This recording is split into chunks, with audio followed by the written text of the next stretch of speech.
بسم اللہ الرحمن الرحیم۔ السلام علیکم ورحمۃ اللہ وبرکاتہ۔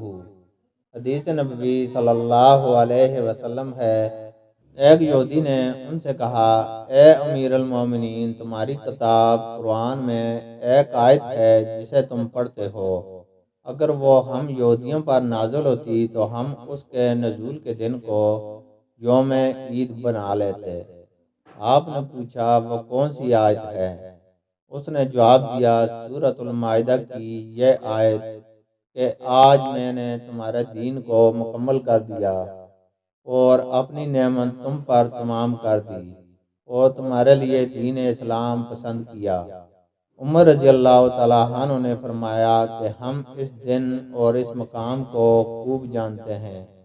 جب یہ آیت رسول اللہ صلی اللہ علیہ وسلم پر نازل ہوئی، اس وقت آپ صلی اللہ علیہ وسلم عرفات میں جمعہ کے دن کھڑے ہوئے تھے۔ اللہ تعالیٰ سے دعا ہے کہ وہ ہمیں قرآن اور حدیث کو سننے، سمجھنے اور اس پر عمل کرنے کی توفیق عطا فرمائے۔ آمین۔